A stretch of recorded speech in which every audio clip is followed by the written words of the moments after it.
हो ना।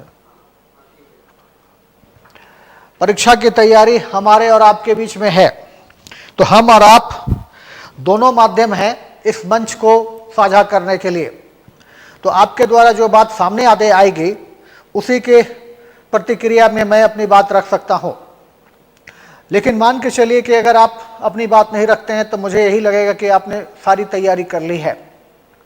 परीक्षा की तैयारी करने के लिए क्या कहना है, क्या करना है, कैसे करना है, ये सारी बातें हमारे बीच में आनी चाहिए।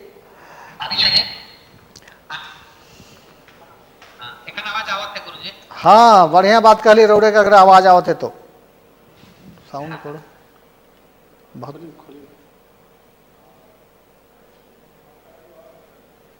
साउंड कम करना, साउंड कम करना होगा ना, बहुत तेज साउंड। नहीं आप अपना ठीक वो ठीक रहेगा ना, बहुत साउंड होगा तो। गुरुजी का आवाज का जरूरत कम है, चेला का जरूरत से ज्यादा है कि चेला का आवाज टनकदार हो चाहिए। जब सब चेला टनकदार हो गए तो निश्चित रूप से बाजी हमरे कर हाथ में आ गई। तो जे भी रौरे सुनत है अपन बात रख सकेला, जे बात कह चाहिला ओके बहुत इत्मीनान से अपन बात रख सकेला। हाँ बोलो, पहले अपन परिचय दो, पहले परिचय दो अपन। हाँ, कहाँ से? Very good. हाँ, और हके, तो इकर में का डिफरेंस है? आहे और हके उकर में कोनो परेशानी नखे, रौरे कर उकर में ऑब्जेक्टिव सवाल नखे, आहे और हेके वो दोनों नागपुरी का सहायक क्रिया है। आहे तनिकुन दूरी पैदा करेला और हेके एकदम निश्चित रूप से कोनो कॉमोडिटी के, कोनो वस्तु के, कोनो चीज के परफेक्ट बताए का तरीका होएला। जैसे ये नागपुरी का बड़ कवि आहे नहीं, वो बड़ कवि है कहें। ई मोबाइल है के हुआ मोबाइल आहे, तो दोनों में अंतर हो सकेला। आहे हके तो उकर प्रयोग पर रौरे ना जाओ, रौरे के फ्लुएंटली नागपुरी लिखे खाए शर्मा जी, उकर आधार पर रौरे अपन बात के रखो। सवाल में कहाँ प्रॉब्लम होते, भाषा का प्रॉब्लम अब रौरे ले नवा नखे। रौरे सिमडेगा कर रही और सिमडेगा कर आदमी के अगर नागपुरी में परेशानी हो जाए तो पूरा दुनिया अंधार हो जाए। रौरे अपन कर्तव्य के बताओ कि सवाल जवाब करे के लिए रौरे कर का परेशानी सामने आवत है।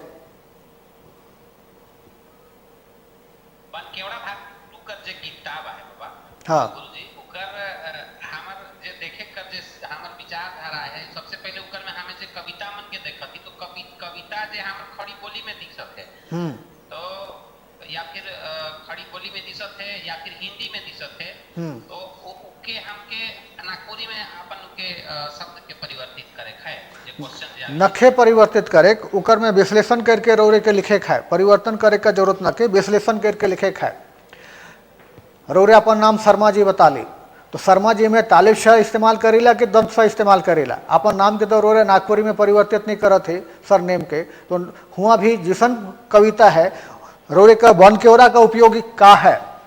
ये बन केवरा भाग दूजे रौरे कहा थे, रौरे के बोर्ड दिखत है, इलेक्ट्रॉनिक बोर्ड का इस्तेमाल होते तो देखा थे रौरे। हाँ, तो ये बन केवरा भाग 2 में रौरे के जे सवाल सोल्व करे है वो सवाल है सप्रसंग व्याख्या। सप्रसंग व्याख्या रौरे के करे है। इस सप्रसंग व्याख्या करे के लिए रौरे ठने कविता कर खंड से 4 लाइन या 2 लाइन या 3 लाइन जे भी आवी, एक छंद आवी, तो उकर में जेके रौरे कविता कहत थी उकर में ज्यादातर गीत है। और गीत के रौरे का करो कि यहाँ पर संख्या देवल है या यहाँ इन्वर्टेड कॉमा करल है, तो ई के आधार पर रौरे का करब, इके 5 भाग में बांट के लेको। एक तो किताब पूरा बोर्ड दिशत चाहिए, दिशत हुई। हाँ, तो कैमरा का फोकस कर दे थे।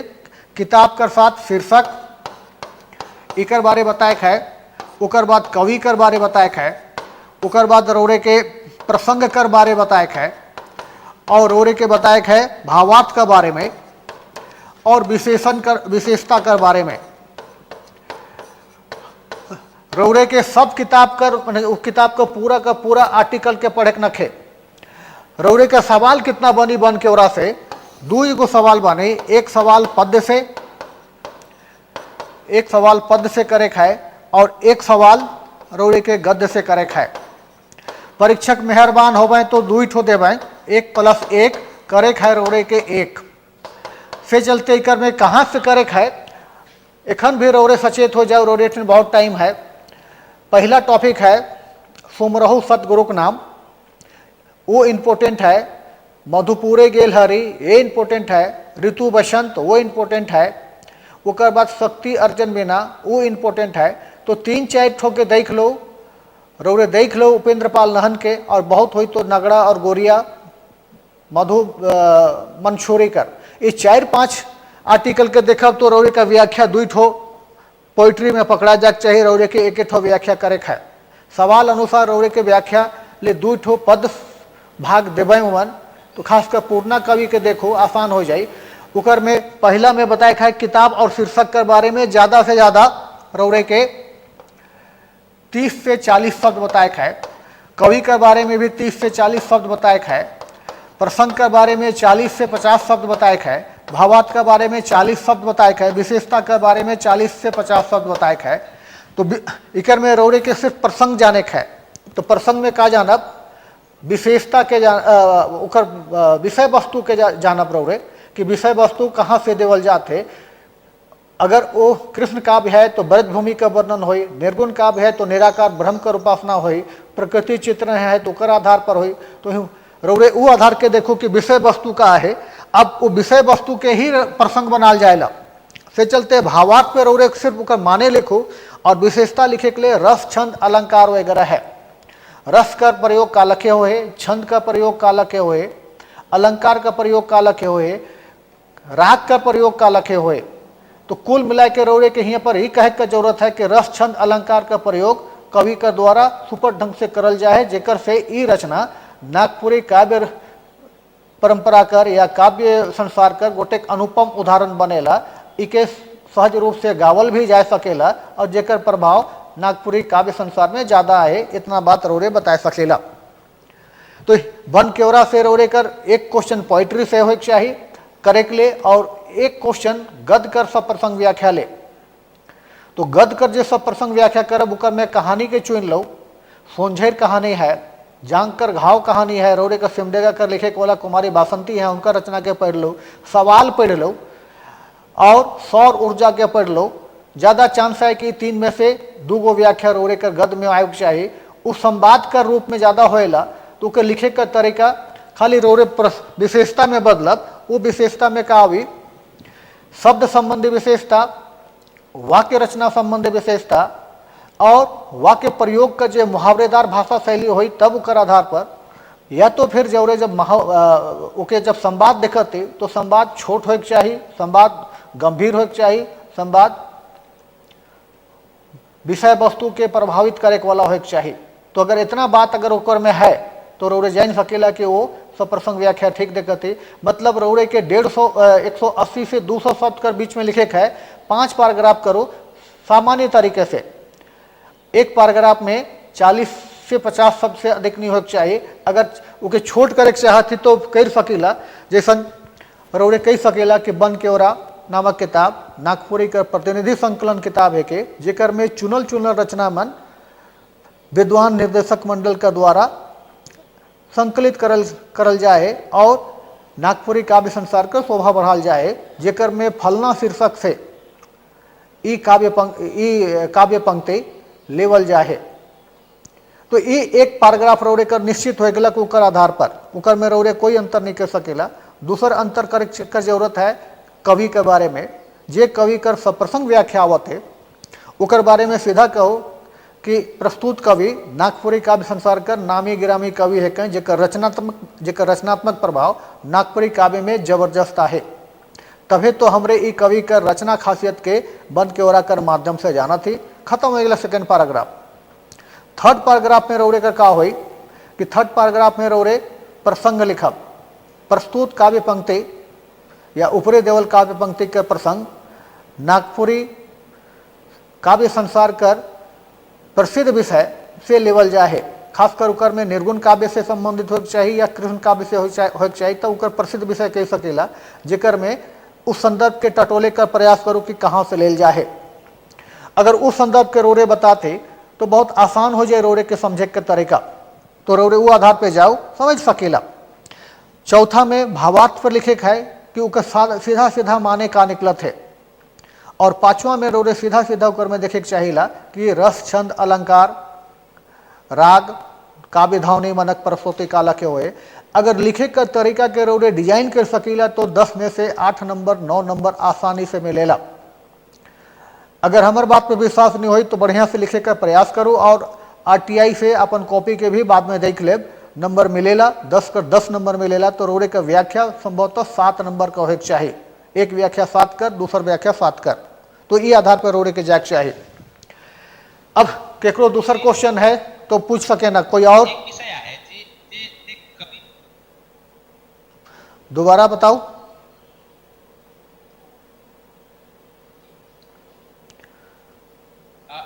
गुरुजी कवि परिचय जे है से विशेष कोनो किताब में देवल रोर किताब भी हमर ठीना है और बन केवरा भी है, तो जे कवि परिचय सब जे है से खाली नाम है दिसेला बहुत ज्यादा इकर में हमरे मन थोड़ा सा दिक्कत में आई। इकर कोई बहुत ज्यादा पाठ्यक्रम मतलब बाजार में उपलब्ध भी नहीं है। बाजार का पाठ्यक्रम कितना देखे खाली नामे दे नहीं, बाजार में अगर है तो बाजार से रोरे के का मतलब है, रोरे के तो पढ़े से मतलब है। पढ़े के लिए बाजार का जरूरत नहीं होएला, पढ़े के लिए अपन विद्वता लगा के पढ़ेला।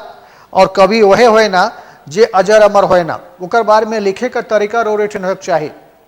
रोरे कोनो कवि के ले लो, कौन कवि का तैयारी करते से बताओ पहले। रोरे कर टारगेट में कौन कौन कवि हैं? सबसे शुरू है मधुपुरी गेल हरि सोबरन बाबा का लिखल, तो वो सोबरन बाबा का नाम कहीं रौरे के कुछ जरूरत न के सोबरन बाबा के बारे में लिखे का, तो खाली ये लिखो कि पूर्णा काल कर बेजोड़ कवि है कहीं जे निर्गुण के साथ साथ सगुण भक्ति धारा में काव्य रचना करे ना। रौरे के लिखे कितना है 30 शब्द, 30 शब्द ले कितना जाने का जरूरत है।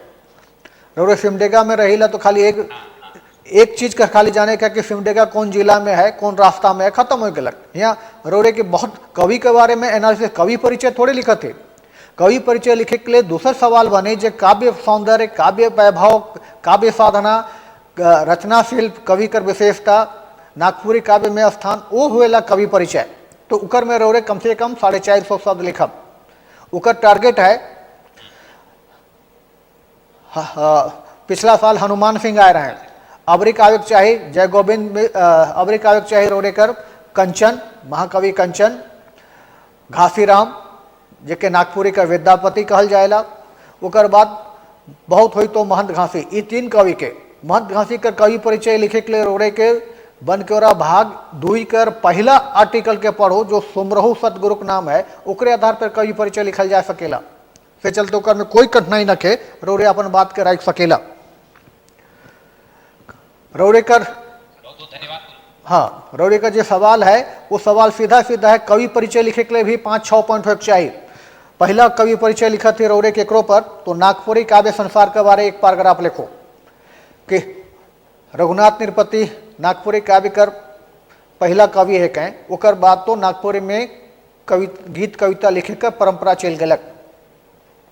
आज कर समय में अगर हमरे कवि मनक लिस्ट देखे के चाहिए तो 1000 से बगरा कवि नागपुरी में मिलबे। ई कवि मन अपन रचना प्रभाव से या कलम का प्रभाव से नागपुरी में एक से एक कविता का रचना कर रहे हैं, एक से एक काव्य का रचना कर रहे हैं और अपन ठाव बना है जो दूसर कवि मन से कुछ अलग दिसे ना। भूमिका बांधे है, परीक्षा देख कर तरीका के समझो, रटे का समझे का जरूरत न खे।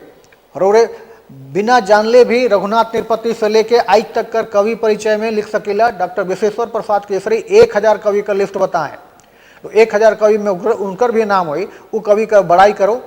दूसर पैराग्राफ में जे कवि के बारे लिखे जाते उकर बारे में तनिकुन बताओ, सीधा सीधा कवि के बारे में कि ये कवि हमरे कर बीच में आज नागपुरी काव्य संसार का समृद्धि करे के लिए जानल जाए ना।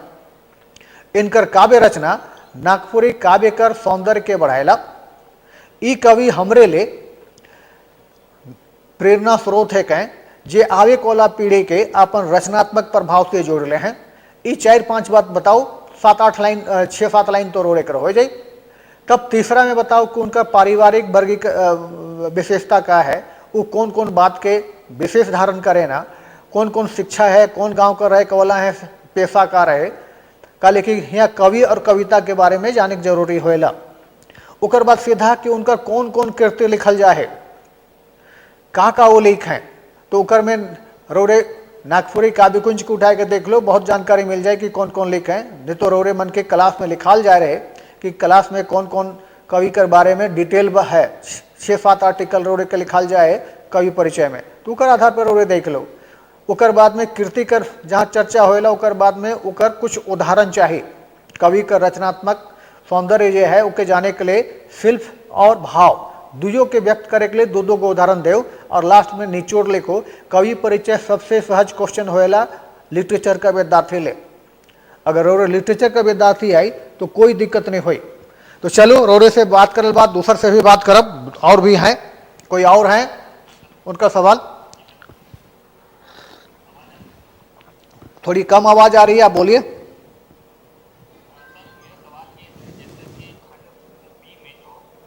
थोड़ा माइक के नजदीक आइए, आपकी आवाज थोड़ी कम आ रही है, उनकी आवाज तो बहुत अच्छी आ रही थी, थोड़ा सा अपना साउंड को लाउड कीजिए। सवाल ये है कि जैसे खंड ख में हाँ, अगर ऐसा कॉम्बिनेशन बनता है कि शिष्ट साहित्य में सारे क्वेश्चन करने के लिए अवेलेबल हो, और मौलिकता वाले सवाल जैसे निबंध हो गया, संक्षेपण हो गया या फिर अनुवाद हो गया,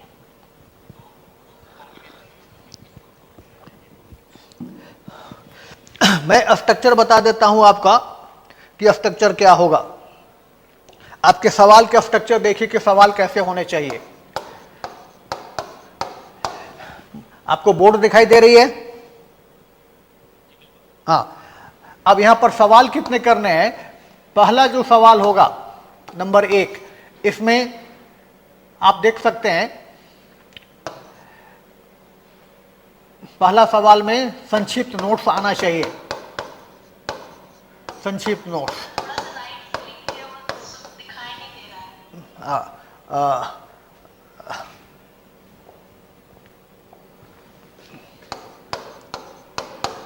अभी दिखाई दे रहा है?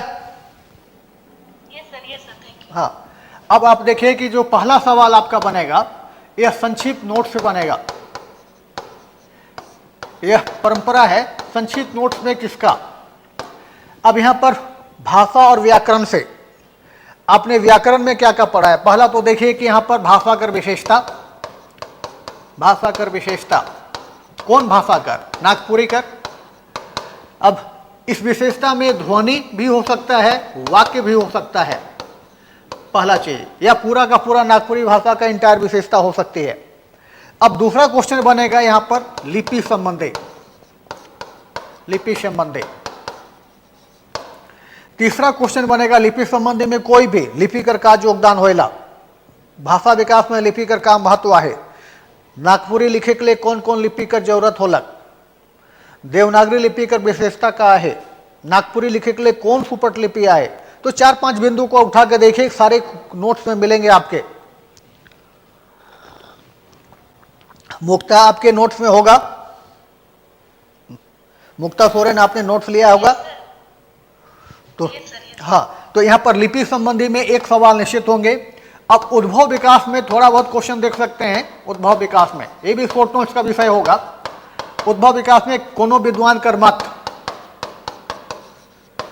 कोनो विद्वान कर मत, इस पे आएगा। उद्भव विकास में आपको बताया ही गया है कि कौन विद्वान कर। 2 विद्वान बड़े हैं, डॉक्टर श्रवण कुमार गोस्वामी उद्भव विकास में, और डॉक्टर विश्वेश्वर प्रसाद केसरी। इसमें दूसरा देख लीजिए, डॉक्टर कुमारी बासंती ने भी अपना मत दिया है journal of tribal regional language में। सीधा सीधा कहा है कि नागपुरी मागधी अपभ्रंश से विकसित आर्य भाषा है। यह सबसे बड़ा मत है। किसी मत की समीक्षा करना होगा तो उसी आधार पर आप करेंगे। उसके बाद शॉर्ट नोट्स में दूसरा सेगमेंट जो होगा उसको देखिए, यहां पर व्याकरण से, व्याकरण में इंपॉर्टेंट क्या है आपके लिए? आपके लिए है विशेषण,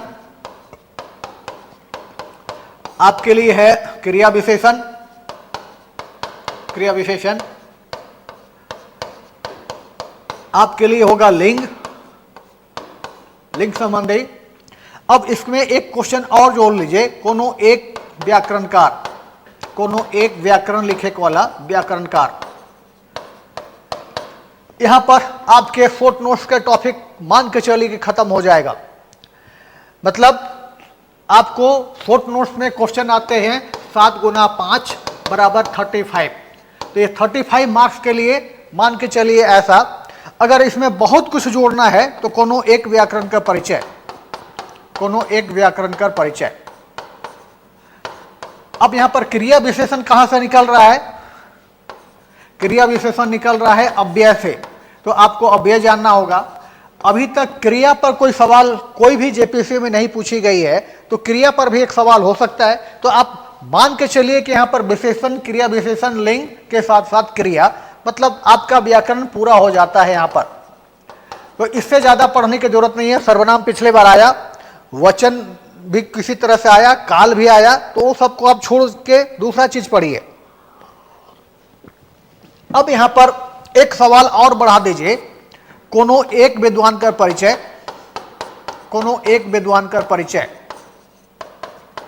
अब यह कोनो एक विद्वान में पीटर शांति नौरंगी को भी यहां पर ले लीजिएगा तो हो जाएगा पीटर शांति नौरंगी। दूसरा अगर नाम खोजना है तो पंडित योगेंद्र नाथ तिवारी, योगेंद्र नाथ तिवारी, इसको देख लीजिए, आपका काम हो जाना चाहिए। मतलब यहां से आप अभी तक 35 मार्क्स का सिलेबस आपके पास में है। अब इसमें कहीं दिक्कत हो रही है तो पहले इस पर बात कर लीजिए, कहां दिक्कत हो रही है, किस तरह से। इसमें क्वेश्चन को भी कितना भी घुमा के पूछेगा, आपके पास में सफिशिएंट मैटर है, आप उसको लिख सकते हैं। मुक्ता कोई सवाल पूछ सकते हैं फुटनोट्स के बारे में जहां दिक्कत हो रही है? ये सर इसमें ना वो उद्भव और विकास का थोड़ा सा वो बता दीजिए कि श्रवण कुमार गोस्वामी वो आर्यन लैंग्वेज से आया है ये बोले थे या फिर मगधी से? मैं यहाँ पर रिपीट कर दे रहा हूँ सबके लिए कि उद्भव विकास में आपको क्या करना है। उद्भव विकास के जो तरीके हैं उद्भव विकास में, उसको आप ऐसे सुन लीजिए कि नागपुरी भाषा का उद्भव विकास का सीधा मतलब है भाषा का उद्भव किसके आधार पर? भाषा का उद्भव जाति इतिहास के आधार पर होता है। मानव विज्ञान में कहा जाता है कि कोई भी भाषा किसी भी जाति की अपनी धरोहर है, वो निजी संपत्ति है। मतलब जो सदान समुदाय है उसकी पहली मातृभाषा जो बनी वही धीरे धीरे सदानी से नागपुरी हो गई। तो यहाँ पर मानव विज्ञान या समाज शास्त्र को उठा के ले जाइएगा तो दोनों के आधार पर आपको यही आएगा कि दोनों भाषा के आधार पर हम यह देखें कि जो दोनों शास्त्र के आधार पर, मानव विज्ञान भी यही कहता है, समाज शास्त्र भी यही कहता है कि भाषा किसी भी समाज की निजी संपत्ति है। अब इस आधार पर नागपुरी कब से? तो जब से समाज है, जब से जाति है, जब से सदान है, तब से। मतलब सन 64 के आसपास से, मदरा मुंडा के राजकाल के आसपास से। तब यहां पर दूसरा टॉपिक होता है कि दूसरी अवधारणा क्या है। दूसरी अवधारणा है भाषा विज्ञान के द्वारा दिए गए भाषा उत्पत्ति सिद्धांत, जिसमें बताया गया कि देवीय उत्पत्ति सिद्धांत, अनुकरण सिद्धांत, समझौता सिद्धांत वगैरह वगैरह किसी भाषा के विकास में सहायक होते हैं, जिसमें देवीय उत्पत्ति सिद्धांत नागपुरी भाषा के लिए बड़ा सिद्धांत है। अब तीसरा बात उसमें आ जाता है कि आर्य भाषा से नागपुरी का लिंक क्या है। जो प्राचीन आर्य भाषा है, जिसको हम संस्कृत के साथ जोड़ के देखते हैं कि प्राचीन आर्य भाषा में दो बातें आती हैं कि लौकिक संस्कृत और वैदिक संस्कृत। यह बहुत पहले की बात आती है, लगभग 2500 साल पहले की। तो जो प्रकृति प्रदत्त भाषा है उसी को लौकिक संस्कृत या प्राकृत कहा जाता है। जो बोलचाल की भाषा थी, जिसको लोग सीधा सीधा कह सकते हैं कि यही मातृभाषा से संबंधित है। लेकिन उसी भाषा में जब धीरे धीरे धीरे धीरे साहित्यिक रचना होने लगी, तब वह जो डायलेक्ट था वह लैंग्वेज में बदलने लगा। तब वहाँ पर भाषा का सुसंस्कृतकरण होने के कारण उसको संस्कृत भाषा कहा गया, जो आगे चलकर वेद उपनिषद पुराण वगैरह लिखे गए तो संस्कृत वहाँ पर वैदिक संस्कृत के रूप में जाना जाने लगा। यह वैदिक संस्कृत तब तक चली जब तक महात्मा बुद्ध का प्रभाव हमारे बीच नहीं था। महात्मा बुद्ध का प्रभाव जब हमारे बीच में आता है तब वहाँ पर यह देखा जाता है कि महात्मा बुद्ध ने जो भाषा में अपनी बातों को रखा वह भाषा पाली कहलाई। तो यह यहाँ से मध्यकाल शुरू होता है भाषा, आर्य भाषा का इतिहास में। पाली के बाद अशोकी प्राकृत, साहित्यिक प्राकृत, तब अपभ्रंश। यही अपभ्रंश 5 रूप में भारत में देखे जाते। गुजराती, उसको कहा जाता महाराष्ट्रीय अपभ्रंश, गुजराती और मराठी भाषा का उद्भव हुआ। उसके बाद दूसरा देखिए सौरसेनी अपभ्रंश, जिसमें अवधी ब्रज भाषा वगैरह का उद्भव हुआ। उसके बाद तीसरा आता है मागधी अपभ्रंश। मगध क्षेत्र की जो स्थानीय बोलियां थी उसको मागधी अपभ्रंश से बोला गया। मगध क्षेत्र से मागधी का संबंध है।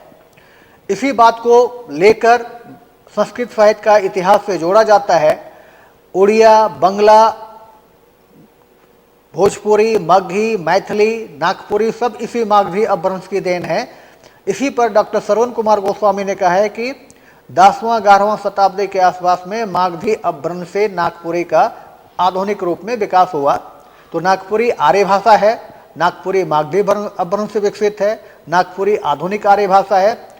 डॉक्टर विश्वेश्वर प्रसाद केसरी ने शुरू में अपनी किताब, अगर आपके पास किताब होगी आधुनिक नागपुरी भाषा और साहित्य, तो उसमें देखिए मैंने डिटेल लिखा है, उसके आधार पर आपको बहुत सारी जानकारी मिल जाएगी। तो उस किताब में आप जब देखते हैं तो आपको सीधा पता चलेगा कि स्थिति क्या है कि यहाँ पर मागधी अपभ्रंश से मध्यकाल के अंतिम पहर में नागपुरी भाषा का उद्भव हुआ और उसी भाषा में हम धीरे धीरे उसी भाषा में हम धीरे धीरे रघुनाथ नृपति को काव्य रचना करते हुए 17वां शताब्दी में देखते हैं। उसके पहले वह लोक भाषा के रूप में रहा। लिखित भाषा हमारे बीच में बहुत धीरे से आई। तो इन बातों को जानने से उद्भव विकास आपका खत्म होता है। केसरी जी ने शुरू में मागधी अपभ्रंश माना था, बाद में उन्होंने थोड़ा सा मोटिवेट करने का प्रयास किया कि हम लोगों को अधमागधी अपभ्रंश से नागपुरी का उद्भव मानना चाहिए। This is the point. तो यहाँ पर मानना चाहिए हम नहीं मानेंगे, क्योंकि हमारा आर्य भाषा के साथ लिंक है, क्योंकि इसी आधार पर कहा जाता है कि नागपुरी आधुनिक आर्य भाषा है जो संस्कृत भाषा से प्रभावित है। और इसी संदर्भ में संस्कृत के बारे में कहा जाता है कि संस्कृत आधुनिक आर्य भाषाओं की जननी है, चाहे वो बंगला हो, मराठी हो, गुजराती हो, अवधी हो, सबके जन्म के पीछे संस्कृत का योगदान है। तो इसी क्वेश्चन को घुमा के दूसरे रूप में पूछ सकता है कि नागपुरी भाषा में संस्कृत का प्रभाव, इसी को पूछ सकता है कि आर्य भाषा रूप में नागपुरी का संबंध, या इसी को पूछ सकता है कि का रौरे मानिला नागपुरी मागधी अपभ्रंश से विकसित गोटेक आर्य भाषा है कि सबूत सहित प्रस्तुत करो। तो ये छोटा क्वेश्चन बनेगा, बड़ा क्वेश्चन नहीं बनेगा। तब उसके बाद आपको दूसरे क्वेश्चन में आना है जो यहाँ बताए गए हैं। अब आप कुछ दूसरा पूछना चाहें तो मुक्ता या कोई और कोई हैं तो पूछ सकते हैं। हाँ, जो सवाल पूछना चाहते हैं अपना नाम भी बताएं। प्रणाम सर, मैं विनय कुमार बोल रहा हूँ सर। ठीक है दिनेश जी। सर ये अभी एक में एक सवाल दिए थे, उसमें आप व्यवहार से संबंधित सवाल दिए थे, क्रियावाचक का क्या व्यवहार, हाँ भेद लिखना है या क्या सर?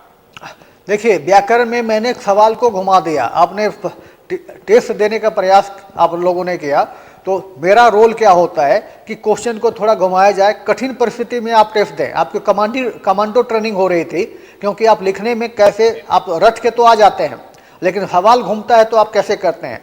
तो क्रिया विशेषण का नागपुरी में व्यवहार प्रभाव, आप यह बताइए कि क्रिया विशेषण क्या है।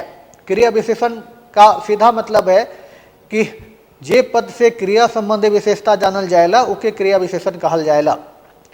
अब दूसरा पैराग्राफ में आइए, क्रिया विशेषण कर माध्यम से नागपुरी भाषा कर संस्कृति बाँचल आए, वह मूल रूप में भाषा के जकड़ ले आए। अगर क्रिया विशेषण में बदलाव हो जाए तो नागपुरी भाषा बदल जाए। तो इस बात को रखने के लिए कि नागपुरी भाषा का मौलिक पहचान के बढ़ाक में क्रिया विशेषण कर व्यवहारिकता दिसेला, उसमें कुछ उदाहरण दीजिए। हिया, हुआ, ऊपरे, नीचे, हेठे, माझे, अर्रा, तो ये उसके उदाहरण है। अब उस क्रिया विशेषण के आधार पर कि नागपुरी में क्रिया विशेषण का व्यवहार 5 रूप में होएला, जे पीटर शांति नौरंगी बताए हैं, योगेंद्र नाथ तिवारी 4 बताए रहे, लेकिन पीटर शांति नौरंगी पहले 5 बताए हैं, तो हमरे उके फॉलो करब, आधुनिक विद्वान मन भी उके अनुसरण करे ना। स्थानवाचक, कालवाचक, दिशावाचक, परिमाणवाचक और रीतिवाचक। अब इसके बारे में एक एक लाइन की परिभाषा और एक एक 2-2 उदाहरण आपका शॉर्ट नोट्स के लिए परफेक्ट है। लास्ट में आपको क्या लिखना है, सीधा सीधा कि क्रिया विशेषण नागपुरी भाषा कर मूल जड़ है।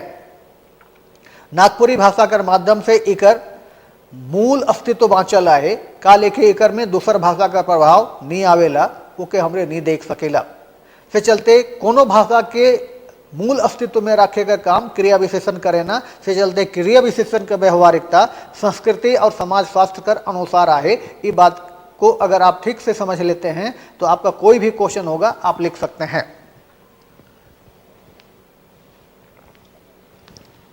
तो मिस्टर दिनेश राय का जी सर, बहुत बढ़िया सर, बहुत बढ़िया लगा सर, आपका क्लास भी बहुत बढ़िया लगता है सर। मैं बढ़िया नहीं हूं, मुझे आपको बढ़िया करना है, क्योंकि आपको नंबर लाना है। और आप किसी भी क्वेश्चन को रखिए, मैं आपको 2 मिनट में 5 मिनट में सॉल्यूशन बताऊंगा। यहाँ पर मैं सोच रहा था कि आज ऑफलाइन में बहुत सारे लोग आएंगे, रांची में आप लोग आ गए होंगे, तो रांची में कम से कम मेरी मुलाकात आपके साथ होगी। मैं क्वेश्चन को हर दिन कोई भी क्वेश्चन को बदल सकता हूं और कोई भी क्वेश्चन का आंसर को अलग ढंग से लिखा सकता हूं। मैं एक नोट्स आपको बचाने के लिए एक सब्जेक्ट पर मैं 4 तरह से 6 तरह से लिखाता हूं। यह लिखाने के लिए कारण क्या है कि आपका कॉन्सेप्ट क्लियर होना चाहिए। अब यहाँ पर सवाल क्यों पूछा जा रहा है क्रिया विशेषण से कि भाषा की मूल पहचान कौन बढ़ाएगा, जो आपने इसी बात को नागपुरी भाषा की विशेषता पर भी लिखेंगे। आप इसी बात को आप दूसरे जगह पे भी लिखेंगे। कहाँ, जैसे मान लीजिए अगर होता है कि लिपि संबंधी विशेषता, वहाँ भी क्रिया विशेषण आ जाएगा कि हमरे के जो मूल नागपुरी शब्द है उके नागपुरी में देवनागरी से लिखे में कठिनाई होएला। से चलते हमरे देवनागरी कर कुछ वर्ण कर व्यवहार सोच समझ के करेला और हमरे कम से कम 10 ठो वर्ण का व्यवहार में अपवाद मानते हुए उके उपयोग करे कर प्रयास करेला। जैसे तालिब शाह, दंत पेटकटा शाह, अन, छ तरह ज्ञ स्वर, ये 7 हो गया, ऐकार, औकार, री। तो ये सब क्या है कि यहाँ पर क्रिया विशेषण के माध्यम से क्रिया विशेषण उठा के देखिए, शब्द कहीं नहीं मिलेंगे। अन नहीं मिलेगा, तालिब शाह नहीं मिलेगा, मूर्धन्य न नहीं मिलेगा, 6 तरह ज्ञ स्वर कहीं नहीं मिलेंगे। हमें क्षेत्र लिखना होगा तो क्षेत्र, सिमडेगा से जो बंधु अभी बताए तो क्षेत्र वहां पर नहीं, क्षेत्र नहीं। तो क्षेत्र के लिए एक शब्द है पहटा, भाग। तो यहाँ पर उस आधार पर हम लोग को देखने की जरूरत है। तो मिस्टर दिनेश, मुझे नहीं लगता कि आपको और कोई सवाल कठिन कर लगता होगा। जी सर, इसमें जैसे एक और डाउट था सर। हाँ, जैसे शब्द में स्पेशली जो है उसका स्पेलिंग लिखे कि हिंदी वर्ड का भी यूज कर। आप हिंदी का वर्ड का यूज कीजिए, शब्द से ज़्यादा परेशानी नहीं है, लेकिन हिंदी का वर्ड कहाँ यूज कीजिएगा, जहाँ आपको व्याकरण के यूनिट लिखने हैं, विशेषण लिखना है हिंदी की तरह लिखे, जहाँ विज्ञान लिखना है हिंदी की तरह लिखे। मतलब जो तत्सम शब्दों का इस्तेमाल आप कर सकते हैं, नाम में कर सकते हैं। जैसे संज्ञा लिखना है, कृष्ण लिखना है, तो उसको तोड़ेंगे तो क्या होगा, अपभ्रंश होगा। नागपुरी अपभ्रंश की ओर उतना नहीं जाती जितना उसको आगे बढ़ना है, इसलिए कुछ लिख सकते हैं। आपका परेशानी कहाँ होगा, सर्वनाम को छोड़ते हैं तो परेशानी है, तब आपको नागपुरी भोजपुरी लगेगी। क्रिया विशेषण को छोड़ेंगे तो नागपुरी भोजपुरी लगेगी। आपका जो सहायक क्रिया है उसके लिए आहे और हेके शब्द है, जैसा अभी मिस्टर शर्मा ने पूछा, वहाँ पर आहे और हेके में दिक्कत हो रही है तो उसको अपभ्रंश रूप में ह और या लिखे है। लेकिन हे, है, आहे, हेके 4 रूप का व्यवहार होता है सहायक क्रिया के रूप में। वह घर जाता है, वो घर वह घर जाता है, वो घर जाएला, तो वहाँ पर जाएला। अब यहाँ पर अब दूसरे रूप में लिखेंगे कि यह किताब है, ये किताब है के, वहाँ किताब है, हुआ किताब आहे, यह किताब, वह किताब पढ़ रहा है, वो किताब पढ़त है। तो यहाँ पर अलग अलग रूप में है, उसमें आप मत जाइए, आप सीधा सीधा कोशिश कीजिए कि कारक के आधार पर उसको पकड़ने का।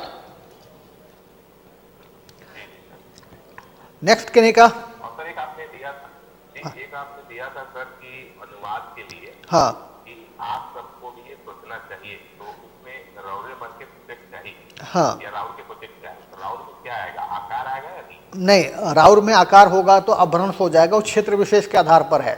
आप किस क्षेत्र से बिलोंग करते हैं सो मुझे बताइए, कहाँ के रहने वाले हैं? चारों के रहने वालों चान्हो के रहने वाले हैं, तो वहाँ पर आपका थोड़ा सा प्रभाव ज़्यादा है राउर। यहाँ पर रौरे का होगा, रौरे मन के सोचक चाहिए, आप हटा दीजिए अपने मन के सोचक चाहिए।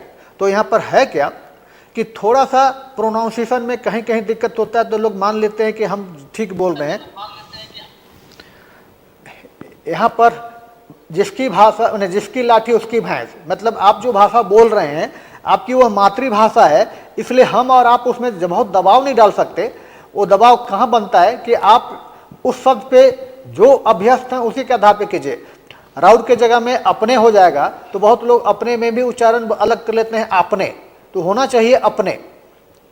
इसलिए वहां पर शब्दों पर नहीं है, आप विषय वस्तु में कहीं फंस रहे हैं तो वहां बताइए। शब्द तो जो आप इस्तेमाल करेंगे उसको मैं अभी नहीं सुधार सकता। मैं सीधा ये जानना चाहता हूं कि शॉर्ट नोट्स के कोई विषय पर क्या आप फंस रहे हैं, कोई आपको दिक्कत है? क्योंकि मैंने शॉर्ट नोट्स के लिए आपको गाइडलाइन देने के प्रयास किया है कि आपको इतना देखना चाहिए, तब मैं दूसरे सेगमेंट में जाऊंगा जिसके लिए और विचार हैं। तो जो भी शॉर्ट नोट्स पर कहीं अगर कोई परेशानी है तो आप मुझे अपनी बात रखें, आप मेरे तक वो बात पहुंचाएं। Hello sir.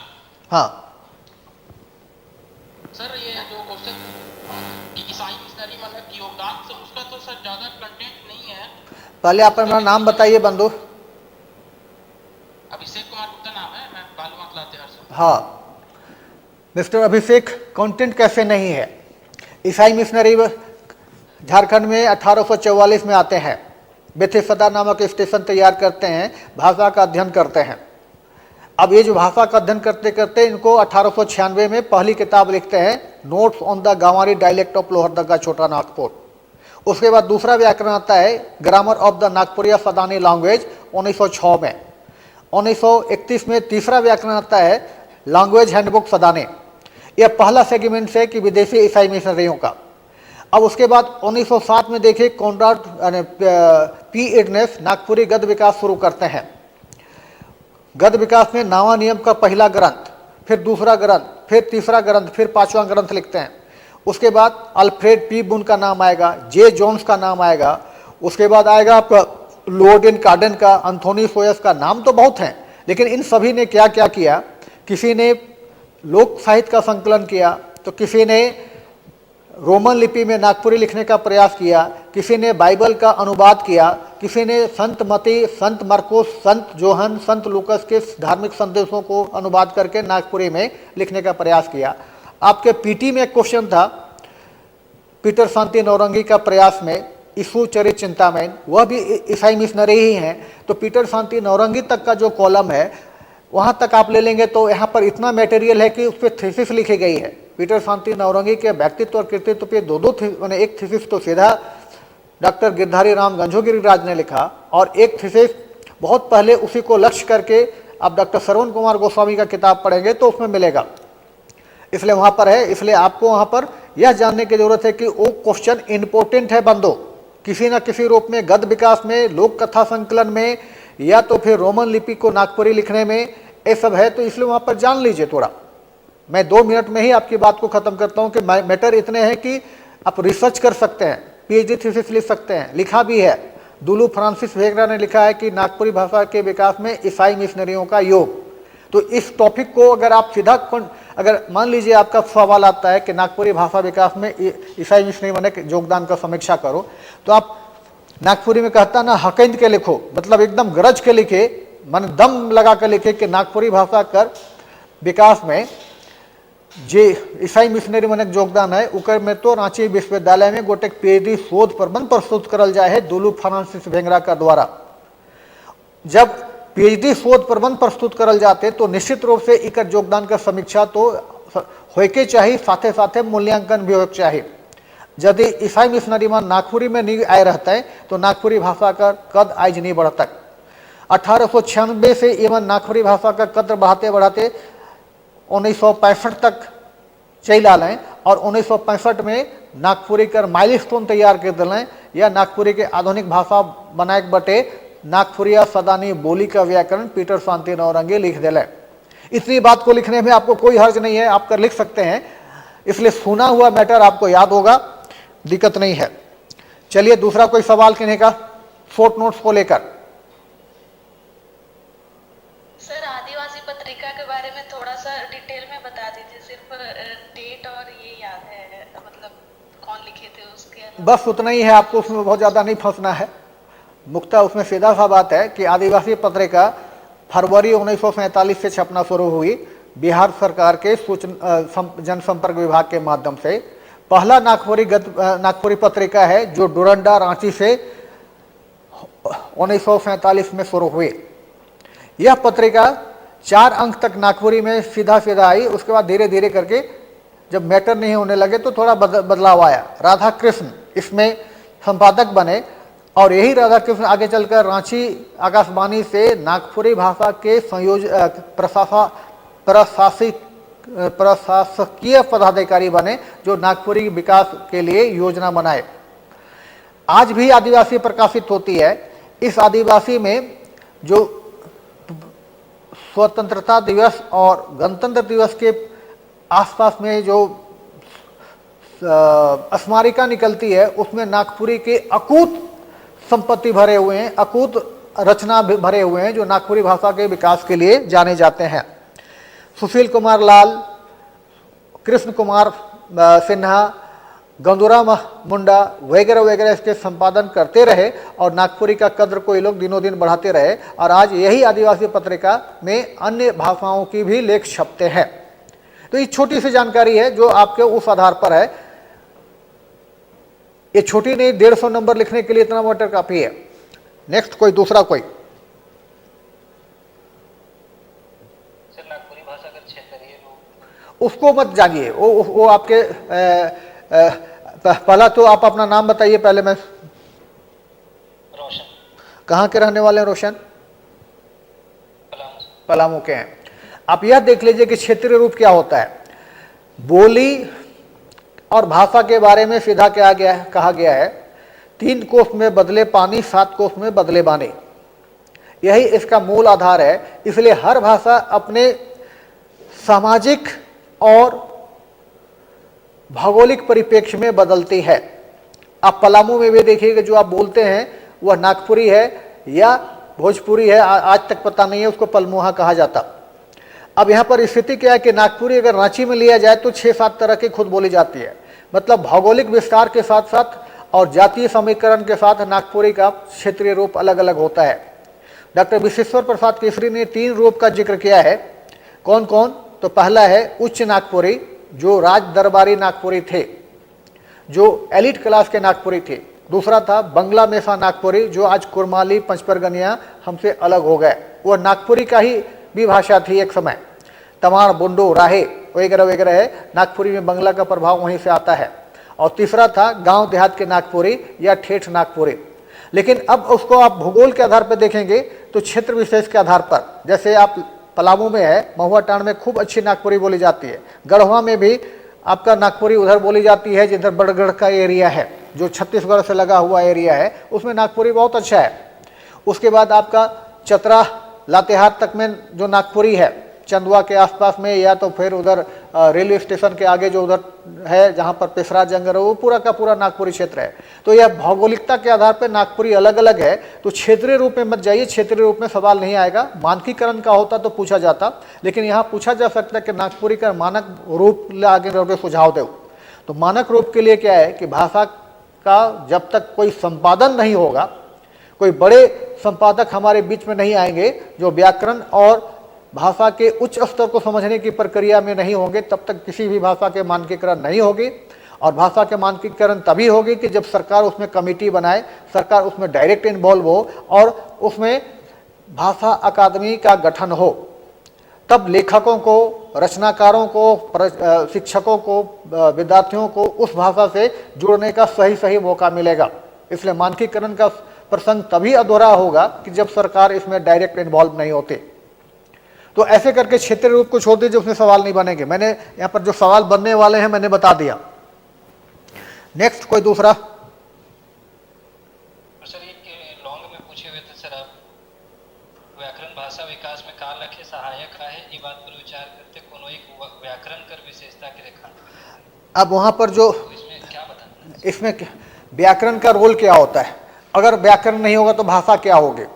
कोई भी बता सकता है। व्याकरण का रोल सीधा सीधा है, संस्कृत भाषा कर संस्कृति अनुसार भाषा का रक्षा करे। भाषा संस्कृति से चलती है, भाषा का समाज शास्त्र सबसे पहले होता है, तो समाज अनुसार उसका संस्कृति का रक्षा करे। दूसरा है शुद्ध शुद्ध बोले लिखे कर जानकारी पावे। तीसरा है अन्य भाषा कर घात प्रतिघात के रोके, दबाव के रोके। चौथा है भाषा के शिक्षक सिखाए कर काम करे। पांचवा है मानक भाषा को आगे आगे बढ़ाए कर काम करे। सीधा सीधा तो होता है जो सिंपल बिना किताब पढ़े इसको लिखा जा सकता है, बिना कोई नोट्स पढ़े लिखा जा सकता है। पार्ट जो है सर एक व्याकरण का, अब एक व्याकरण में आप इतने सारे नाम अभी आए, किसी भी व्याकरण को आपने तो पढ़ा ही होगा, सुना ही होगा, देखा ही होगा। नहीं भी जानते हैं तो व्याकरण का काम क्या होता है?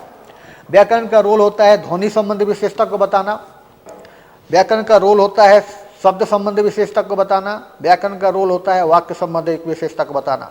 इसी तीन बातों पर व्याकरण की डिपेंड करती है, उसी का एनालिसिस करती है। व्याकरण के बारे ही कहा जाता है जो भाषा को व्याख्या करे। तो व्याख्या कैसे करती है? यही शब्द वाला आधार पर और वाक्य वाला आधार पर हुआ संज्ञा, सर्वनाम, विशेषण, क्रिया विशेषण, अव्यय वगैरह वगैरह, लिंग, वचन, कारक, काल, ये उसकी व्याख्या करती है। इसलिए इसके आधार पर अगर आप जानते हैं तो कोई भी व्याकरण के बारे में पूछा जाता है तो सीधा सीधा यही कहिए कि हर व्याकरण भाषा कर मूल तत्व के बचाए कर काम करे ना, शुद्ध शुद्ध रूप के कर जानकारी देवे ना, और मानक भाषा के आगे बढ़ा कर काम करे ना। जे पीटर शांति नौरंगी कर भाषा व्याकरण नागपुरिया सदानी बोली का व्याकरण करलक करत है। ई भाषा ई व्याकरण कर महत्व यह है कि नागपुरी में 1965 से लेके आज तक इस व्याकरण शिरोमणि बनला है। यह व्याकरण शिक्षक छात्र के दिशा निर्देश करेला। अगर यही बात आप दूसरी व्याकरण में करेंगे योगेंद्र नाथ तिवारी का, तो ऊपर भी यही लिखिए ना, व्याकरण का काम बिना पढ़े ही लिखना है कि कोनो व्याकरण का विशेषता। अब वो व्याकरण की विशेषता किस आधार पर? मान लीजिए आप योगेंद्र नाथ तिवारी का लिखते हैं तो क्या लिखेंगे कि पहला व्याकरण है कि जे भाषा का बारे में संपूर्ण जानकारी दे है। ये किताब नागपुरी भाषा कर संक्षिप्त परिचय का नाम से जानल जाएला, तो नाम में कर रहस्य छुपल है। आप मोटिवेट कीजिए टीचर को कि टीचर व्याकरण को कितना पढ़ा है नहीं पढ़ा है कुछ मतलब नहीं, वो आप उसको व्याख्या कर लीजिए। जैसे पीटर शांति नौरंगी एक नागपुरिया सदानी बोली का व्याकरण।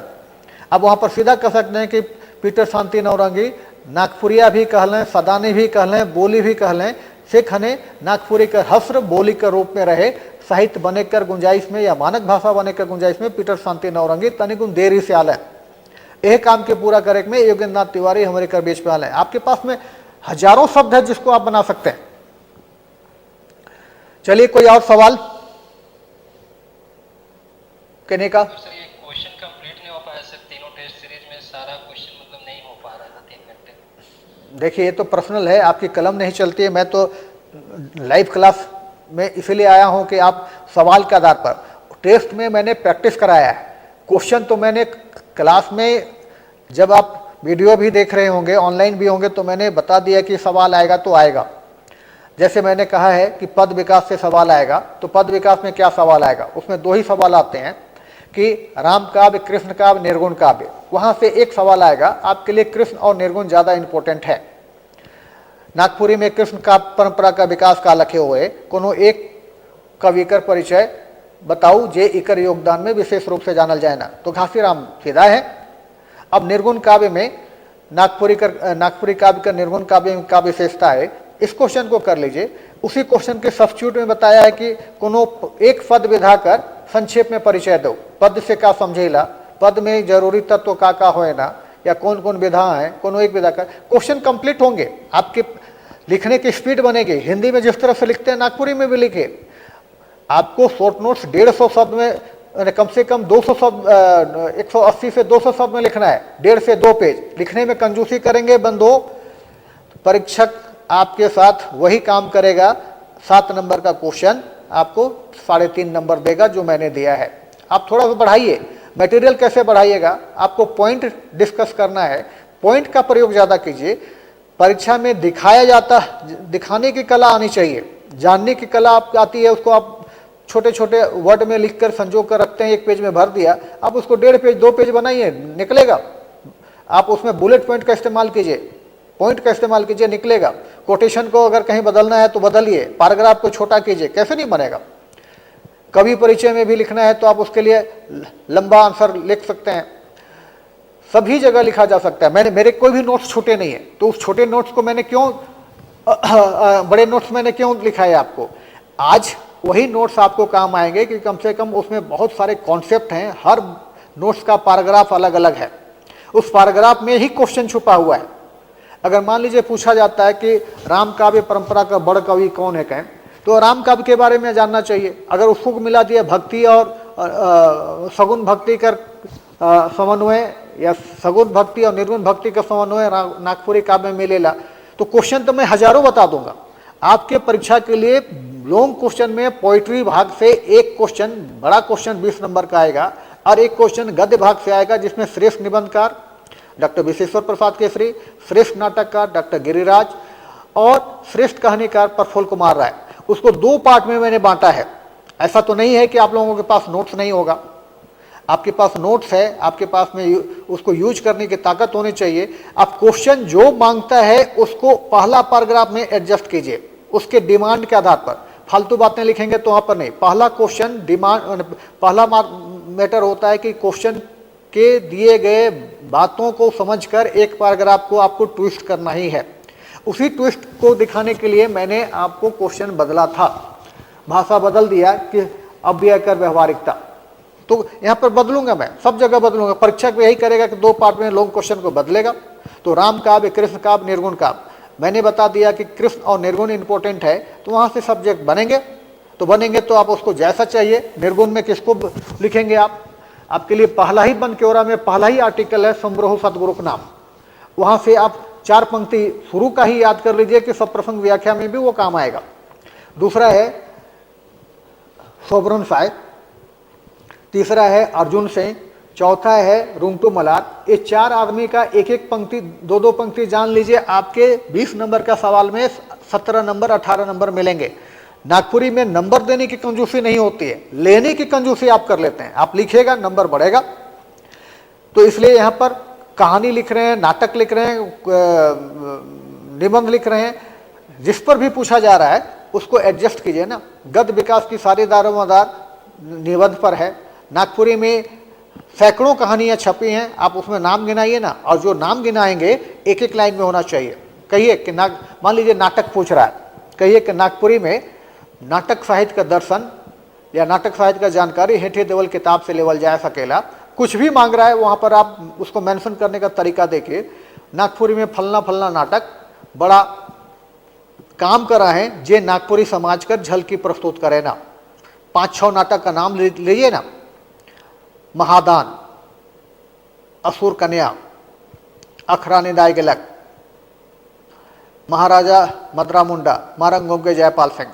आपको नंबर ठगना है, इसलिए कुछ नाम जानना चाहिए। ऑब्जेक्टिव क्वेश्चन में भी वो काम आता। सचिवालय की तैयारी के लिए भी अगर आपने मेरा कोई क्लास देखा होगा रिवीजन में, तो मैंने भी उसको कहा है। अब मान लीजिए यही बात कहानी में लिखना है, कहानी में 5-6 नाम याद रखिए प्रफुल्ल कुमार राय का। कांटी, लहरा, दांत, सावित्री, एक चकता रौत, त्रिफला। तो इस जिसको आपको दिखाना है उसको एक लाइन में लिखिए, आपका कॉपी का भागेगा लेंथ, और आप उसमें नंबर का लेके आएंगे। जैसे केसरी जी के बारे में लिखना, निबंधकार के रूप में अगर पूछता है, निबंधकार के रूप में केसरी जी का योगदान।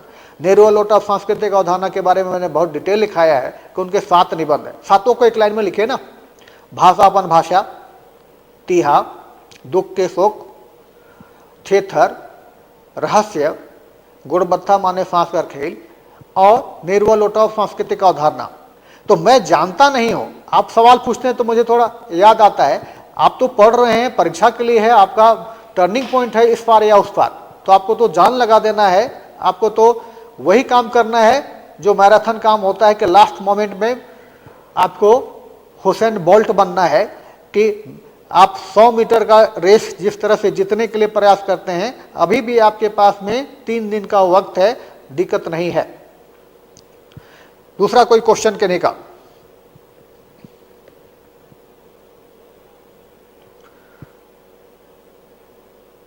कोई भी क्वेश्चन पूछना चाहते हैं, नाम बताइए, क्वेश्चन पूछिए।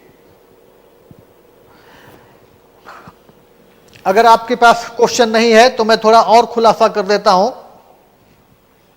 आपका जो सेकंड सेगमेंट्स है, जो आलोचनात्मक प्रश्न कहा जाता है, ये तो मैंने डिस्कस कर दिया। आलोचनात्मक में यहाँ पर पद विकास पर एक क्वेश्चन हो, बड़ा क्वेश्चन होना चाहिए 20 नंबर का। ये बता दिया कृष्ण काव्य, निर्गुण काव्य, इसमें से एक क्वेश्चन होना चाहिए। हमारा आवाज तो आवत हुई, रौरे का आवाज नहीं पहुंचे थे, हम तो आवाज के साथ में है, एखन पहुंचे थे। आवाज आ रही है? अब ब्लैक आपकी बोर्ड दिखाई दे रहा है। मेरे तरफ से तो कोई गलती नहीं है, मैं कैमरा के सामने हूं। हाँ, अब यहां पर कृष्ण काव्य, निर्गुण काव्य, अगर यही बहुत बचता है तो राम काव्य। अब इसी में दूसरा क्वेश्चन होता है, पद साहित्य से का समझेला इकर विधा। आवाज नहीं भी आता हो तो आप बोर्ड अगर देख पा रहे हैं तो मैं बोर्ड में पूरा का पूरा लिख दे रहा हूं। विधा कोनो एक कर परिचय। यहां से आपका 20 नंबर का सवाल इसी टॉपिक में निकल रहा है। गद्य में मैंने बताया आपको, गद्य में क्या बताया? निबंधकार,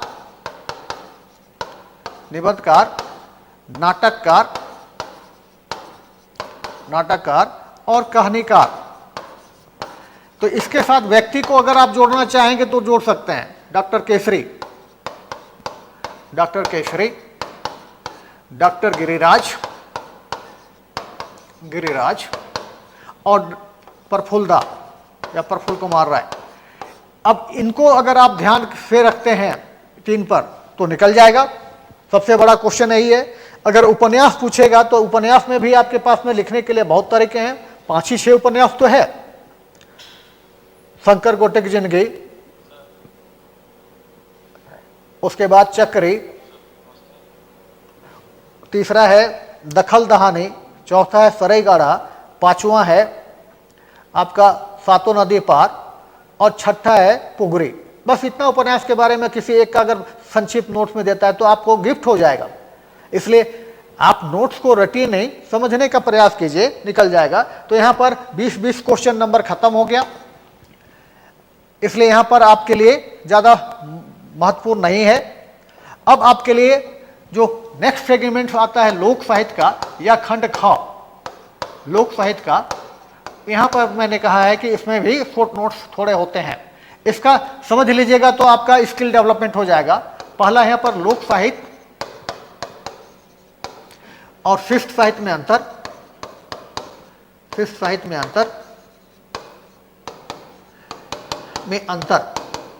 अब यही क्वेश्चन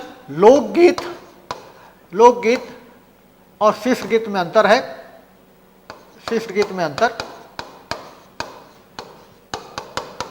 है। लोक कथा और शिष्ट कथा का अंतर, यही क्वेश्चन होगा। अगर इसी क्वेश्चन से लोक साहित्य का महत्व पूछ दिया तो इसमें भी बताने में कोई हर्ज नहीं होना चाहिए। लोक साहित्य का महत्व मतलब यहां पर इतना से एक क्वेश्चन आना चाहिए। यहां से मतलब 7 नंबर का क्वेश्चन यहां से आएगा। दूसरा क्वेश्चन क्या बनेगा आपका? यहां पर दूसरा क्वेश्चन आपका सीधा बनता है किसमें? लोक कथा से मिथ या लीजेंड, इस दोनों में से एक आना चाहिए। फेबुल इसी का एक पार्ट है, तो ये फेबुल मेरे ख्याल से, और फेयरी टेल्स यह नहीं पूछना चाहिए, फेयरी टेल्स। इसलिए यहां पर मिथ और लीजेंड पे जाइए। अब नेक्स्ट आइए राग पर। यहां पर डमकच, उसके बाद पावस, इस दोनों में से कोई एक आएगा, क्योंकि पिछले बार झूमर और फगुआ पूछा गया, अगर तीसरा कोई चांस होगा तो झुमैर, तीसरा कोई चांस होगा, एक हो गया। अब यहां पर नेक्स्ट आएगा अनुवाद, यहां पर आएगा सप्रसंग व्याख्या, सप्रसंग व्याख्या, यह 2 होगा, 1 + 1 जो पहले बात हुई। उसके बाद संक्षेपण,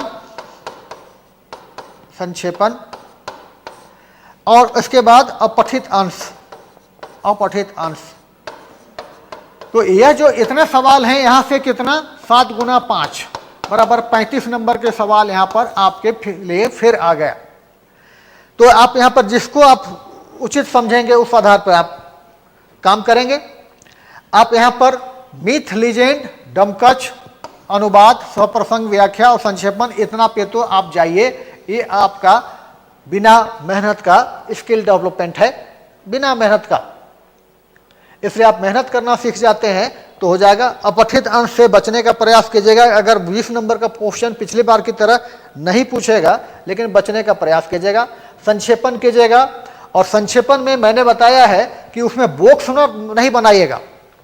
संक्षेपण में दिए गए शब्द, जितने शब्द परीक्षा में दिए गए हैं उसको काउंट कीजिए।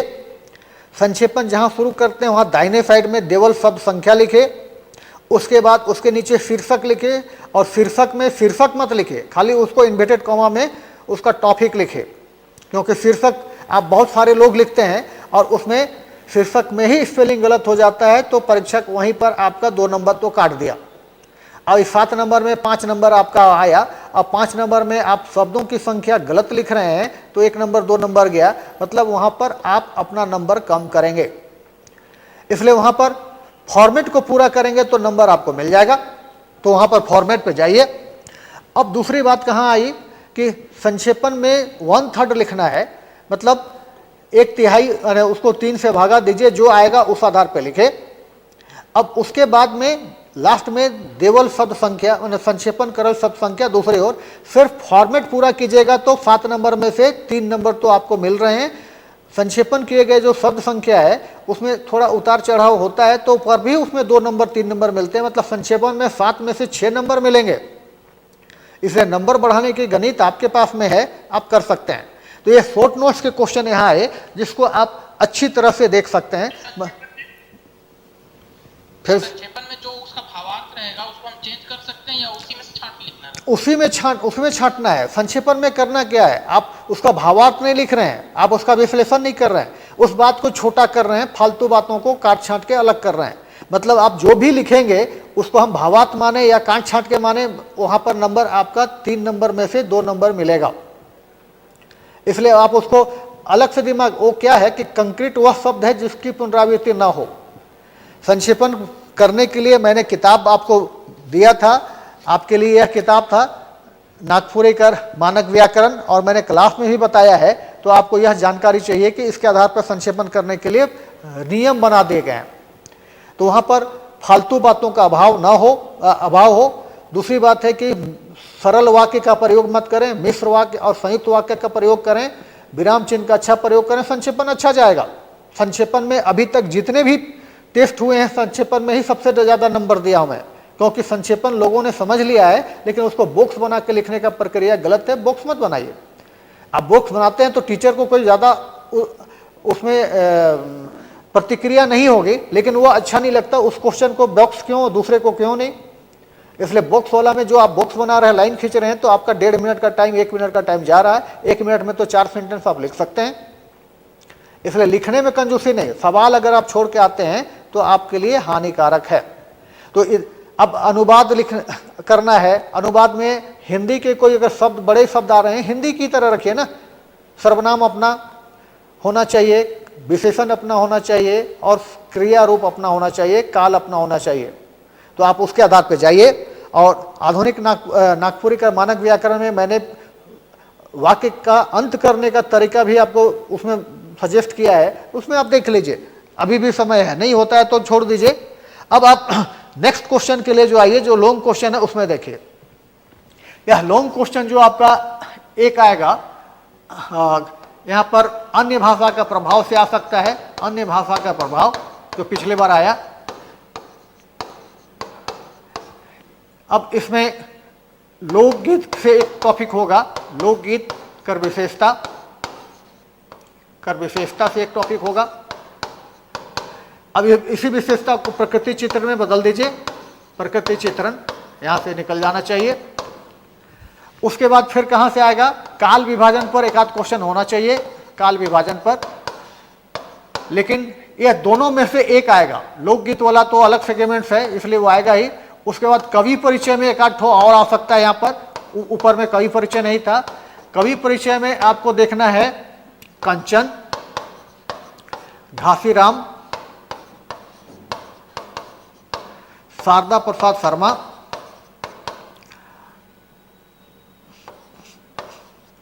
प्रफुल्ल कुमार राय, नईमुद्दीन मिर्दाहा, नईमुद्दीन मिर्दाहा,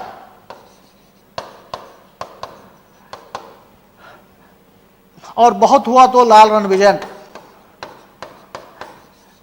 लाल रणविजय।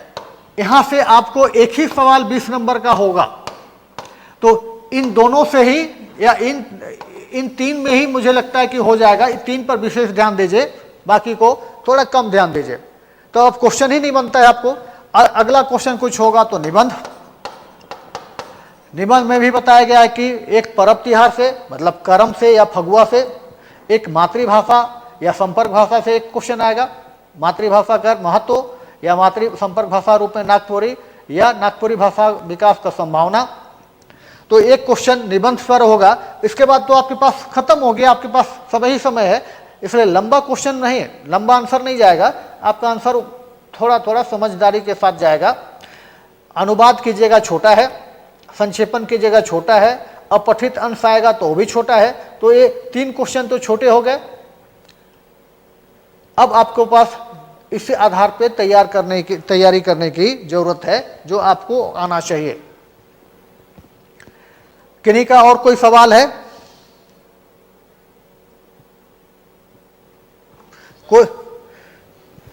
कोई भी सवाल पूछना चाहते हैं, कहीं पर शक है तो पूछिए, कहाँ इंपॉर्टेंट है नहीं है मैं देखता हूं और उसके बाद बताता हूं।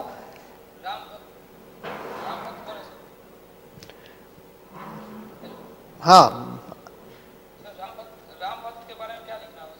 राम भक्त के बारे में कहाँ पूछेगा? राम भक्त मतलब रामायण से संबंधित जो रचना है। रामायण में क्या है? भगवान विष्णु के अवतारी रूप का चित्रण।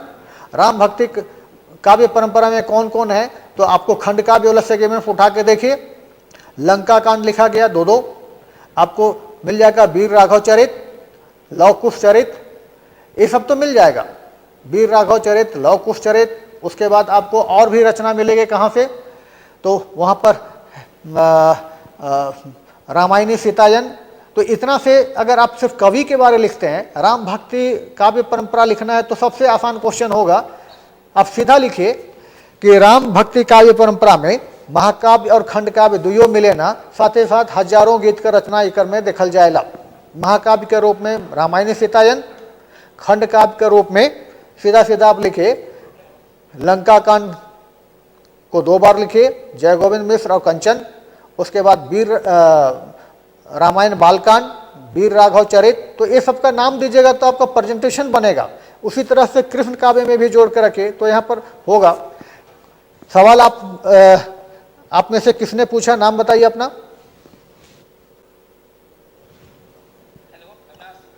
हाँ, नाम बताइए अपना। अविनाश। तो यहाँ पर है क्या कि आंसर देने के लिए आपको प्रेजेंस ऑफ माइंड को थोड़ा देखना पड़ेगा, क्या पूछता है। राम काव्य, कृष्ण काव्य, निर्गुण काव्य, काव्य प्रवृत्ति है, तो काव्य प्रवृत्ति के आधार पर जाना चाहिए। मैंने तो आपको व्याख्या तक बता दिया कि व्याख्या में क्या क्या देखना है। तो यहाँ पर बहुत लंबा बड़ा सवाल पूछने के लिए जगह ही बहुत कम है, बहुत कम जगह है। तो उस जगह के आधार पर अगर आप देखते हैं तो आपको मैक्सिमम इतना देखना है। नागपुरी में किसी भी तरह का टेंशन नहीं, आप लिखने में कंजूसी मत कीजिए, नंबर देने में टीचर कंजूसी नहीं करेंगे, यह मैं बताता हूं। सर एक लास्ट सवाल था पूछने के। सर जैसे संक्षेपण आपने दिया था तो थोड़ा सा ये बताएं कि आप संक्षेपण कैसे लिखे थे, क्योंकि टेस्ट नहीं दिए थे सर। संक्षेपण में मैंने प्रफुल्ल वाला हाँ, प्रफुल्ल दा वाला जो संक्षेपण दिया था तो उसके आप किसी भी संक्षेपण पे आप जाइए, संक्षेपण तो समय की मांग है ना। जिस आप बोल के बताते हैं, थोड़ा सा सुन लीजिए ना कैसे लिखे हैं, वो बताइए कि इस तरह से ठीक है। जैसे लिखे है ना, प्रफुल्ल दाकर बारे में जानने के लिए लेखक उनकर ठिन जायला और उनका सीधा सरल पहनावा, भोलापन, हंसी और पूर्णा घड़ी देख के उनका सादगी कर कायल हो जायला। प्रफुल्ल दाकर योगदान नागपुरी साहित्य में अमूल्य है। तो शुरू वाला को थोड़ा सा और प्रभावी बनाइए कि लेखक जायला ने उसको कहिए कि प्रफुल्ल दाकर व्यक्तित्व रचनाकार के प्रभावित करेला। उनकर सीधा साधा व्यक्तित्व, चेहरा में तेज, साधारण पहनावा, लेकिन दिमाग का जबरदस्त प्रभाव, दिमाग का जबरदस्त गुण, उसको जो बुद्धिमत्ता का प्रदर्शन करे के वाला, छोट बात के भी बड़ बात बताए के वाला, या अपन कला का प्रदर्शन करे के वाला, थोड़ा इस तरह से कुछ आना चाहिए। वहां पर 1/3 आना चाहिए तो 1/3, बस इतना है। शीर्षक 2 या 3 शब्द में, उससे ज्यादा नहीं। सर मेरा एक सवाल था। Hello sir. हाँ, सुन रहा हूं मैं। हाँ सर, मैं प्रशांत बोल रहा हूँ, प्रशांत कुमार नाम है मेरा। मेरा एक सवाल था, संक्षेपण का शब्द संख्या एक बार आप जो काउंट करने के लिए बताए थे ना, हाँ इस तरह से ही काउंट करेंगे ठीक है। ताकि उसमें गड़बड़ी ना हो। हाँ वही बस एक बस उसी तरह मैंने देखिए, आपको अगर शब्द संख्या में गड़बड़ी नहीं हो रहा है तो 1 नंबर 2 नंबर तो उसी में मिल गया। शीर्षक आपने ठीक लिखा तो 2 नंबर उसमें मिल गया, तो 3 नंबर तो वहीं पर गिफ्ट है। बाद में संक्षेपण करने के बाद आप शब्द संख्या बता रहे हैं, 4 नंबर हो गया। अब 3 नंबर का मैटर जो आप संक्षेपण किए गए शब्द हैं उसके आधार पर आप कुछ शब्द डाल दीजिए। अने उसमें जो संक्षेपण करने के तरीके 1/3 लिखना है, उसमें आप क्या लिखते हैं वो परीक्षक को उतना मतलब नहीं है। कुल शब्द को काउंट करने के लिए आप बताए थे ना कि इसको काउंट करोगे और इसको छोड़ोगे। हाँ, उसको एक बार हम अब उस शब्द को काउंट करने के लिए क्या है ना कि अगर जोड़ा शब्द है, बीच में हाइफन है तो उसमें एक शब्द है, कोई नाम आता है तो एक शब्द है, उसमें इन्वर्टेड कॉमा के अंदर में कोई शब्द आएगा तो ऐसा बहुत कम होता है।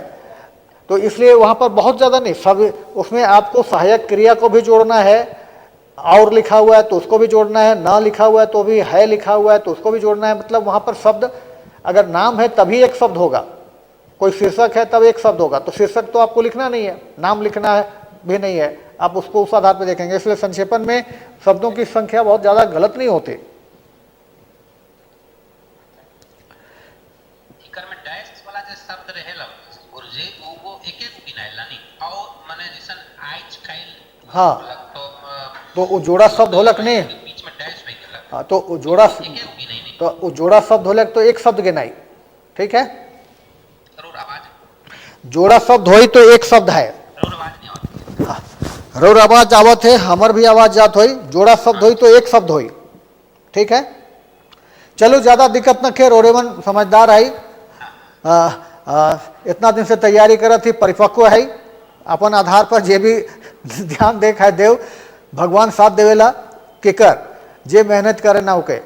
तो जी सर, आप बस आशीर्वाद दीजिए सर, अच्छे से लिख के आएंगे। मुक्ता, मेरा आशीर्वाद बहुत लंबे पीरियड तक रहेगा, क्योंकि परीक्षा में आप मेरे को याद मत कीजिए, आप सब क्वेश्चन सॉल्व हो जाएगा। परीक्षा के बाद मुझे याद कीजिए कि मैंने कठिन परिस्थिति पे तैयार करने के लिए आपको ट्रेनिंग दिया है, परीक्षा के लिए ट्रेनिंग नहीं दिया है। परीक्षा तो आपका स्वाभाविक गति है कि आप जानते हैं कि 3 घंटा में लिखना है और 3 घंटा में आप अच्छी तरह लिखेंगे। आपकी राइटिंग ठीक है, आपका सोच अच्छा है, आपका प्रेजेंस ऑफ माइंड ठीक है, आप कर सकते हैं। कहने का थैंक यू सर। मुझे उम्मीद है मुक्ता, मुझे उम्मीद है कि इस क्लास रूम से या जो मेरा जो दृष्टिकोण है आपके साथ जुड़कर झारखंड का कल्याण करने के लिए, उसमें आप सभी खरा उतरेंगे। नागपुरी इसलिए मेहनत कराता हूँ कि नागपुरी का कंपटीशन आपके बीच में सिर्फ नागपुरी लड़कों के बीच में नहीं है, बल्कि अन्य भाषाओं से है। इसलिए नागपुरी की पहचान को बनाने के लिए मैं खून पसीना एक करता हूँ, नहीं चाहते हुए समय देता हूँ। और मैं यह चाहता हूं कि नागपुरी में आप सवाल न छोड़ें, नागपुरी में मन भर लिखें। आपके साथ वातावरण है, आपके साथ में झारखंड है, आपके साथ में झारखंड हमारा है, यह साबित करना है। जिंदगी आहे तो सब कुछ आहे, तो जिंदगी आहे तो कलम में ताकत आहे तो नागपुरी आहे, और ये नागपुरी रिजल्ट दे, रिजल्ट तक रौरे के पहुंचाई। मेंस कर इंटरव्यू देख में कि खुद दिक्कत नहीं हो चाहिए नागपुरी ग्रुप का लड़का के। इंटरव्यू तनिक कठिन होएला कि हुआ प्रेजेंस ऑफ माइंड काम नहीं करी, से चलते नंबर हिये से बढ़ा के जाओ, नंबर बढ़ाए के ताकत आहे एखन रौरे ठेने, रौरे बढ़ाओ। चलिए, कोई दूसरा कहना चाह रहे थे कुछ? ये गद्य साहित्य में सर जो नागपुरी निबंध है, नागपुर निबंध का उद्भव विकास या उपन्यास की कहानी का उद्भव, सबका उद्भव का सबका पढ़ना है सर, या किसी किसी का पढ़ेंगे? अब तो पढ़ना ही नहीं है बंधु, अब पढ़ने का समय कहाँ है, अब देखना है। पढ़ने का क्यों पढ़िएगा आप, खाली देख लीजिए कि उसमें है क्या। अगर वो पूछता है तब तो पूछेगा क्यों, उद्भव विकास पूछेगा तो क्या वो थोड़ी थीसिस लिखवा रहा है। वहाँ पर होता क्या कि अगर बैकग्राउंड का भी पूछा जाता है, जैसे कहानी कर उद्भव का लखे होलक, इके पर प्रकाश डालते प्रफुल्ल कुमार रायकर, कहानी कला का वर्णन करो। 2 लाइन में कह सकते हैं कि नागपुरी में कोनो कहानी नहीं रहे, लोक कथा का परंपरा रहे, कोनो रचनाकार कहानी लिखे से दूर रहे। प्रफुल्ल कुमार राय बात के समझते नागपुरी में कहानी लिखे का बीड़ा उठा लें। नागपुरी पत्रिका में पहला कहानी उनका छपलक, उकर से समाज के बल मिलक। दूसर आदमी मन भी कहानी लिखे के लिए जोरदार आंदोलन चलाए के लागलें। प्रफुल्ल कुमार राय बंगला, हिंदी और अंग्रेजी कर अच्छा जानकार रहे, से चलते अन्य भाषा कर कहानी से प्रभावित होकर नागपुरी में कहानी लिखे कर चलन के आगे बढ़ा लें। अगर यह मैटर आप डालते हैं तो परीक्षक काटेगा कहाँ, इसलिए कलम की ताकत है, पढ़ना नहीं है। आप पढ़ना छोड़ दीजिए, आप देखिए कि नोट्स में क्या है, एडजस्टमेंट है। चलिए, मिलता हूँ मैं, जब जरूरत होगी तो फिर मिलूँगा। आप सबों को मेरी शुभकामनाएं हैं। मैं समझता हूँ कि नागपुरी एक अग्निपथ की तरह है, आप उसमें बढ़ रहे हैं।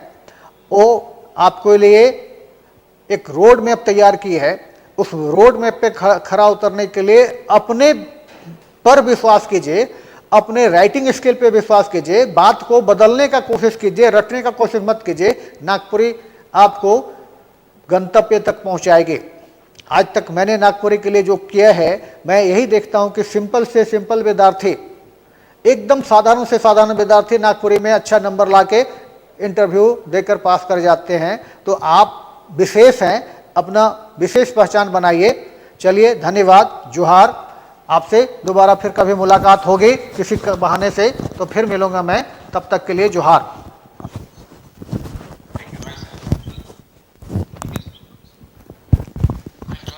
जोहार। चलो, खूब है रौरे दिन, रौरे घर से हमसे सुन ले, इधर ले।